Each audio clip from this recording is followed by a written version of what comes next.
They're laughing at you again, old man. The cashier said it softly, almost like an apology. Outside the little grocery store in Cedar Ridge, Ohio, 3 teenagers stood beside their pickup truck, watching an elderly man carry a tiny white birthday cake with both hands as if it were made of glass. "One candle," one of them shouted. "Who's celebrating? Your imaginary friends?" The boys laughed. The old man never answered. He simply smiled, paid for the cake, and slowly walked away. Nobody knew why. For 15 straight years, he bought the exact same small vanilla cake every single birthday. Until one stormy afternoon, when the entire town finally learned who the cake was really for. His name was Walter Hayes. He was 78 years old. He lived alone in a weathered white farmhouse on the edge of town, where the mailbox leaned sideways and the porch swing creaked even when there wasn't any wind. People waved to him. Nobody really knew him. Children called him Cake Grandpa. Adults thought he was simply lonely. Some whispered that grief had damaged his mind years ago. Others believed he was celebrating a wife who had passed away. Walter never corrected anyone. Every year, on September 18th, he walked exactly 2 miles into town wearing the same navy jacket, bought 1 6-inch vanilla cake with blue icing, asked for 1 candle, thanked the cashier, and carried it home. Always alone. Always silent. Always smiling. The town eventually stopped asking questions. Except for Emily Carter. Emily was 26. She had recently returned home after working as a pediatric nurse in Cleveland. Unlike everyone else, she noticed details. Walter's hands trembled whenever children laughed. His eyes always searched the crowd, like he was expecting someone. And every year, after buying the cake, he looked toward the old train station before walking home. Like he was waiting. Waiting for someone who never came. One rainy afternoon, Emily saw Walter struggling to carry groceries. "Need a hand?" she asked. "I've carried heavier things." He smiled. "But company is nice." She walked beside him. His home surprised her. It wasn't filled with old junk. It was spotless. The walls were covered with framed photographs. Military uniforms. Hospital staff. Graduation ceremonies. Children. Dozens of children. Emily stopped. "You have a big family." Walter looked at the pictures. "No," he answered quietly. "I just tried to love people who needed it." Before Emily could ask another question, his phone rang. Walter smiled at the screen. Wrong number. He put it away. But Emily noticed something. The screen showed no name. Only the words. Unknown caller. He looked disappointed anyway. September arrived again. Walter bought another cake. This time the teasing became crueler. One teenager secretly recorded him. "Look, everybody." He laughed into the camera. "America's saddest birthday party." The video spread through town. Thousands watched online. Comments poured in. "So pathetic. Someone get this guy help. He lost his mind." Walter never saw the video. Emily did. She was furious. She confronted one of the boys outside the diner. "Do you even know his story?" The teenager shrugged. "Doesn't matter.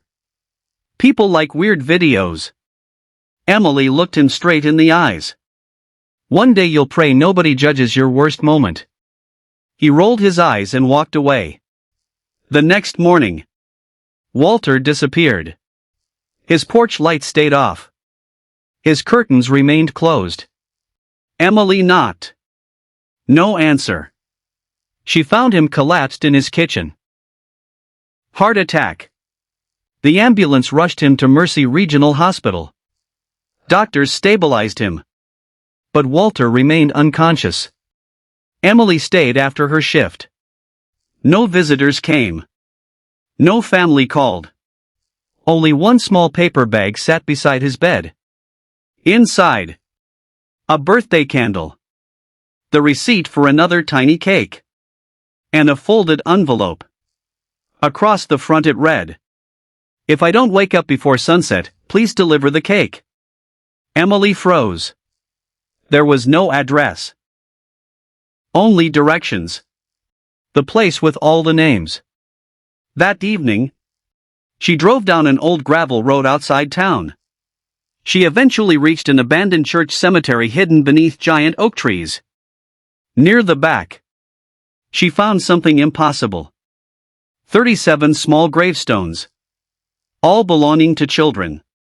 Each one had almost no information. Just first names. No families. No flowers. No visitors. At the center stood a single stone bench. Walter's directions ended there. Emily placed the cake on the bench. The wind stopped. She lit the candle. And noticed another envelope hidden beneath the seat.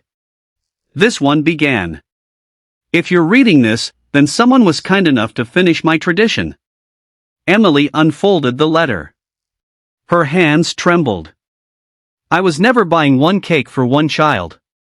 I was buying one birthday for all the children who never got one." Tears filled her eyes. Walter continued. 40 years ago I worked maintenance at St. Agnes Children's Hospital. Some children had nobody. Some were abandoned. Some died before their birthdays. Others were never claimed after they passed.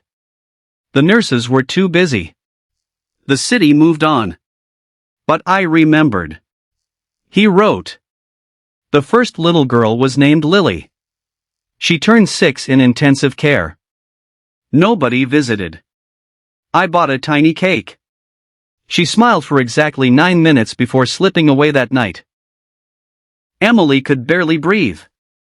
Walter continued. After that, I promised every forgotten child the same thing. As long as I lived, someone would remember they existed. Every year, he celebrated every birthday they never got to finish. One candle. One wish. One promise. Emily cried until the candle burned out. The next morning, Walter finally woke up. Emily sat beside him. "I know," she whispered. Walter closed his eyes. "You weren't supposed to." "I think I was." He smiled weakly. "I didn't want attention." "I know. I only wanted them remembered." Emily reached into her pocket. She showed him the letter. "They will be." Walter quietly nodded. Word spread faster than anyone expected. Not because Walter told anyone. Because Emily did.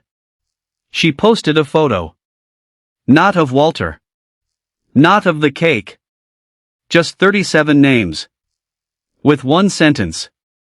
They were loved. Even when nobody noticed.